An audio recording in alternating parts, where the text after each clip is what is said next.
Hi, I'm Mark, and this is Let's Vibe, the channel all about crystals and your feelings. So,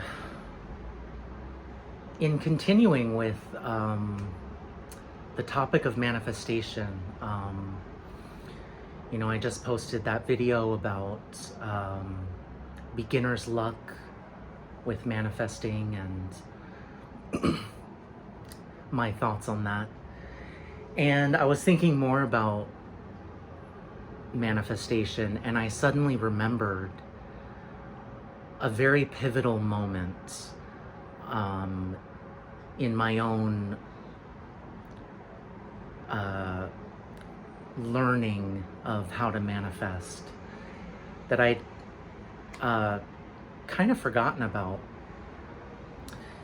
And I wanted to share it with you because I think it provides a great example of the importance of doing your own inner work, your own healing, addressing the beliefs and the blockages that we hold within our minds and bodies. And so this was during the summer of 2020, which was a very, not only did we have the pandemic happening and lockdown, but for me, that was a year of some major spiritual growth and changes. And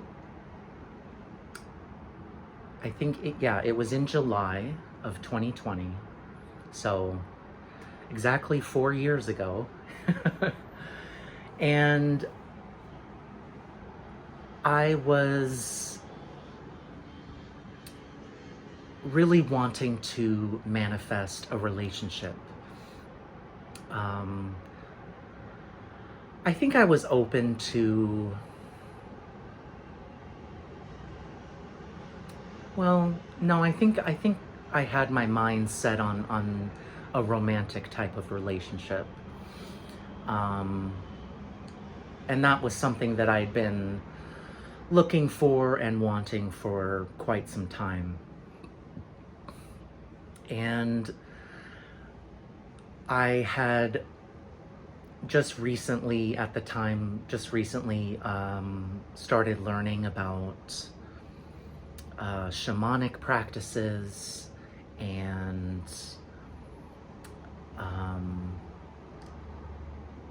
I was going deeper into tarot and just really practicing a lot of different spiritual, metaphysical things at that time. And also at that time, I was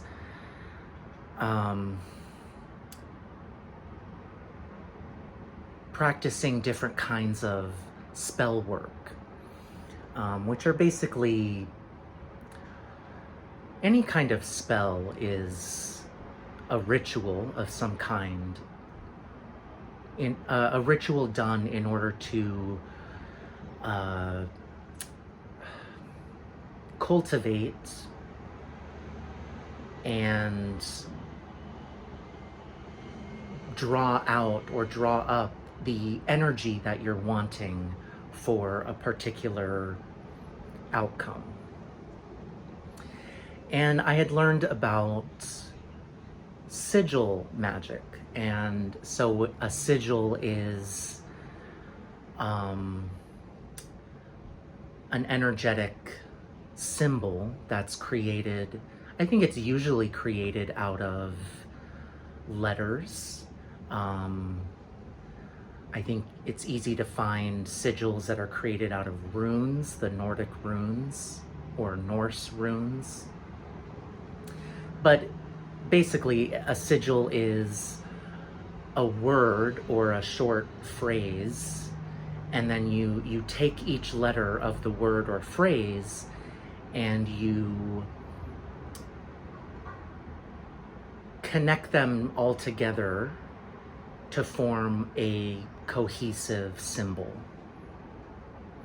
And I found that I really gravitated towards that kind of ritual. I'm very linguistically oriented. I love writing. I love just the act of writing. Um, and so that really appealed to me. And I started practicing creating my own sigils uh, in my manifestation work. And I found them to be very powerful. And they really, a sigil really harnesses the energy of whatever word or phrase you are using. And so I was kind of excited about it, and I remember it was like very end of June or the very beginning of July. I think it was the very beginning of July in 2020. I decided I was really wanting a relationship, a romantic partner. And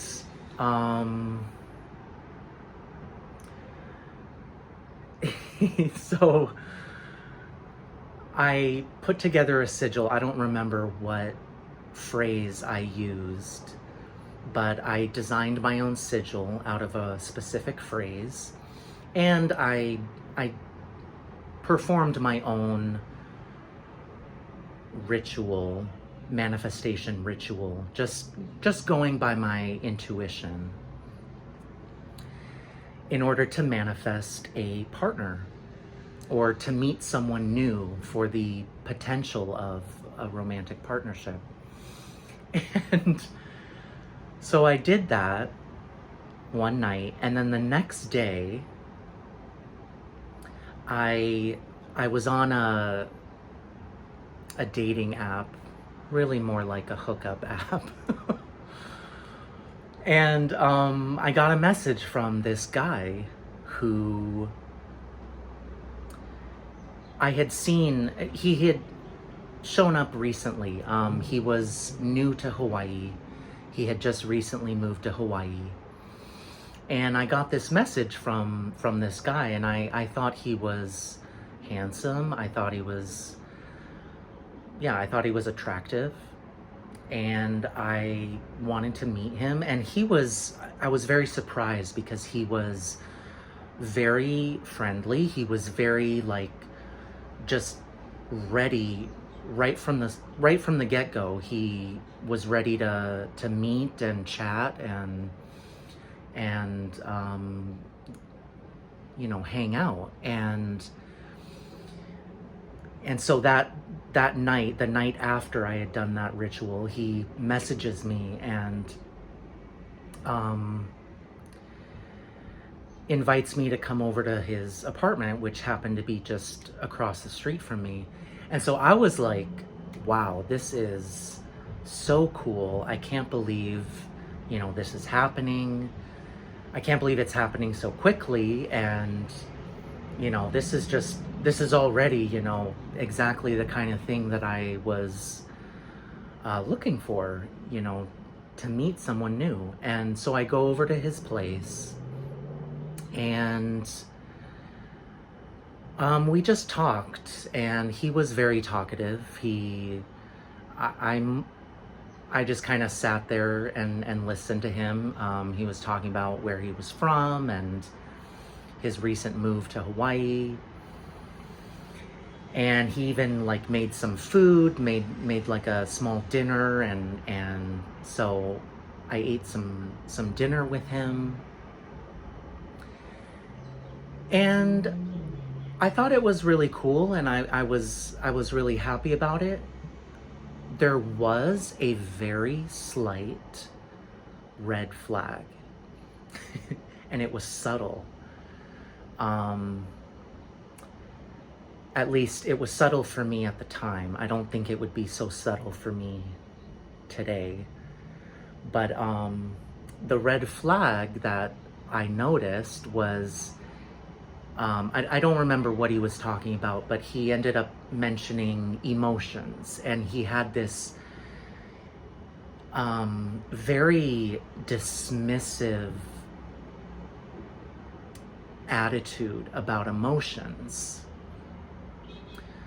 Um, and I noticed that and I was like, oh, okay.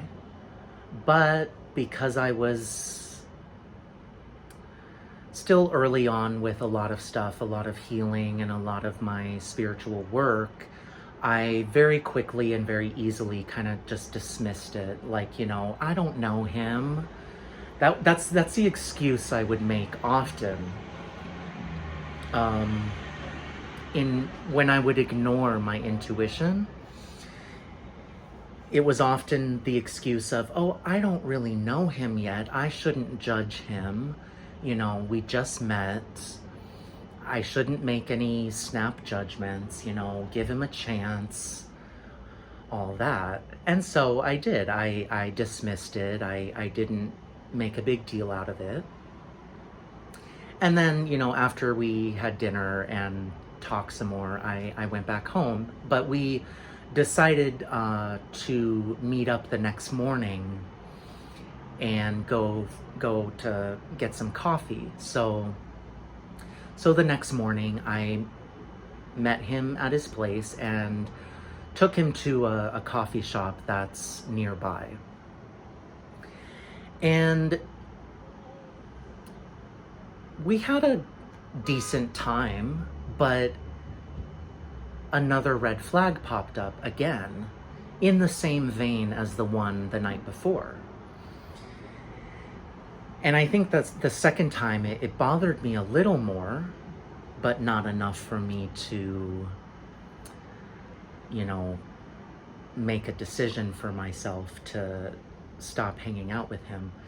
What happened, we were ordering our coffees, and the girl at the cash register asked him a question, basically asked him about if he had like a loyalty card or something. And he was new, he's never been there before, he didn't know what she was talking about, but the way he responded, he asked her, what is that? But he asked her in this really kind of harsh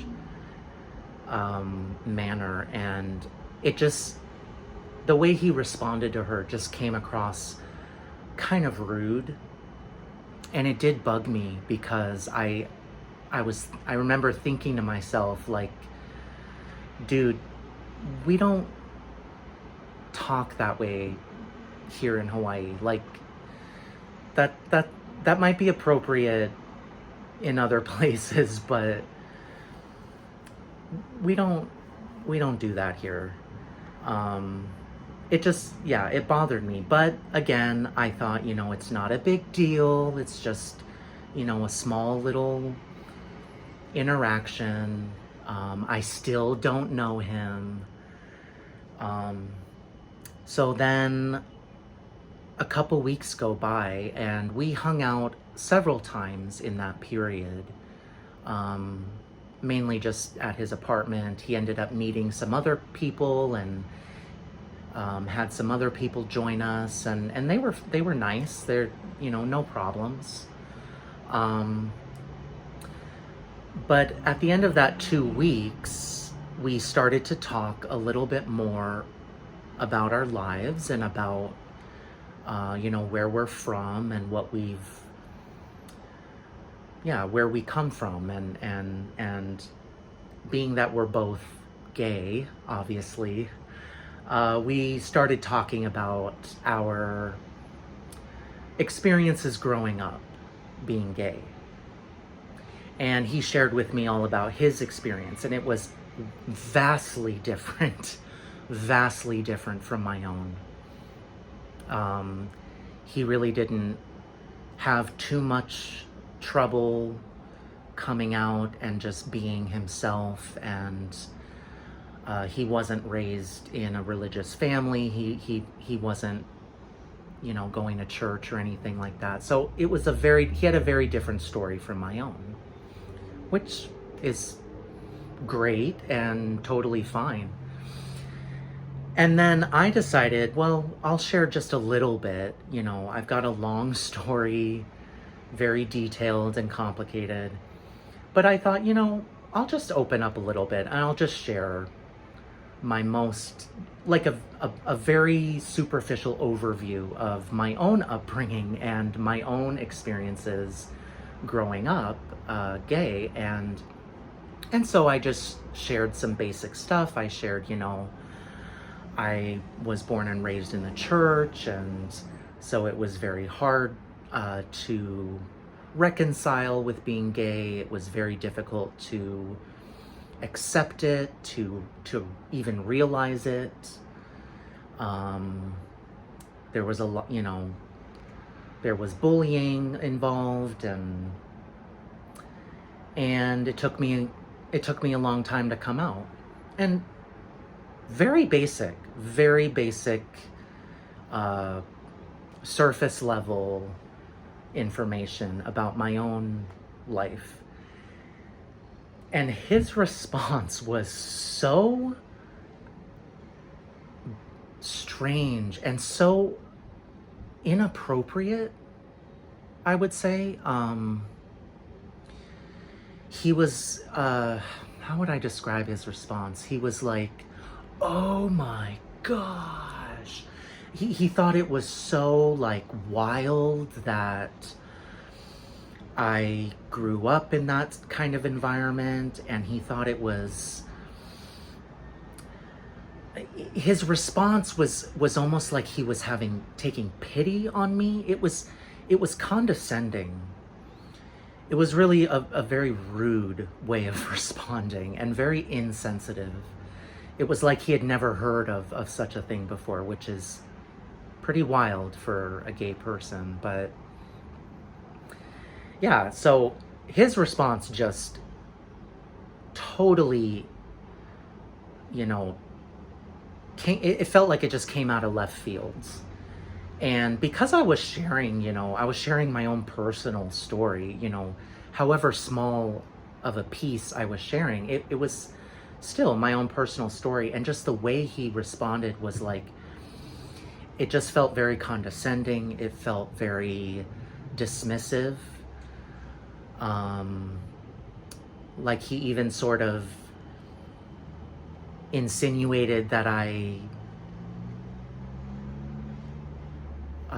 put myself through it by not running away from home. Like, it was ridiculous. It was a wild, wild response. Just not at all what I was expecting, but perfectly in line with the other red flags that I had picked up on. So I was totally taken aback by that. It hit a very sore nerve within me. It triggered me deeply, that dismissive, insulting kind of response. I was triggered, very much so. And we talked a little bit more, but I was really just looking for the opportunity to leave. And so shortly after that, I left. And of course, he had no idea. He had no idea that he had said anything offensive or hurt my feelings in any way. Because he continued to text me and invite me to come over and hang out with him. And I was kind of an emotional wreck immediately after that encounter, because it just hit such a sore spot and triggered some very intense emotions. And so I didn't ever want to see him again. I didn't want to talk to him. And I also didn't quite know what to say to him to, break things off, so to speak. But I did text him and say, I didn't feel good. I beat around the bush, and I said something like, after our conversation, I really didn't feel good. And so I'm just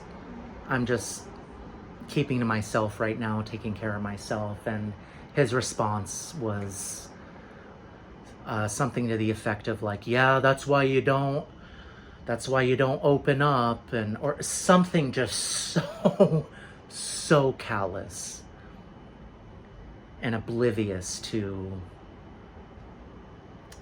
yeah. And so that whole experience, and yeah, I didn't talk to him again after that. I do occasionally see him when I'm walking around town, and we're cordial. I'm not holding any kind of resentment against this person, but yeah, I stopped talking to him completely, and I never wanted to see him again, or I didn't want to hang out with him ever again. But that whole experience just taught me the importance of dealing with the deeply held beliefs that we have and the emotions that we're holding within when we try to manifest something. Because all of those beliefs, so for me, with those, his emotional callousness, obviously that was a big trigger. And those were the red flags for me. And it makes a lot of sense that that's the kind of person that was manifested. Because at that time, I really hadn't untangled or detangled all of the different beliefs and stuff that I was holding inside regarding my relationships, my close relationships with people. And so at the time, I still had these very strongly held beliefs that people are emotionally disconnected from me, emotionally distant from me. People don't know how to empathize with me. People are emotionally hurtful. They don't pay attention to my feelings. They don't care about my feelings. All of that was what was at play within me when I did that manifestation, when I did that sigil magic. All of that stuff had not yet been addressed. And so that's exactly the kind of person that I manifested. And that's why it's so important to do that inner work if you're going to practice manifestation. Because you will manifest regardless of whether you consider it to be bad or good. It all depends on what are you holding deep within you, because that's the energy that you're resonating with. Whatever beliefs, my beliefs about people being emotionally hurtful and distant and careless, that's what my whole self was resonating with without even me really knowing it. And so when I manifested a partner or potential partner, that's exactly the kind of person I got. The person I didn't want. Because that's what I was holding within me. That's the idea of a partner that I had within me that I had not yet fully explored and healed. So manifestation is very powerful. And I just wanted to share that story because it just showed me how critical it is to do that self-work, that inner work. And from that point forward, I told myself, I am not going to manifest another person, a partner, a boyfriend. I'm not going to do it until I have thoroughly worked through all of this stuff that I've been holding within. And so that's what I did. In the last 4 years, I've been doing that kind of work. untangling myself from all these cords and all these all this conditioning and negative beliefs. And because I was determined, I am determined to not manifest the things that I don't want.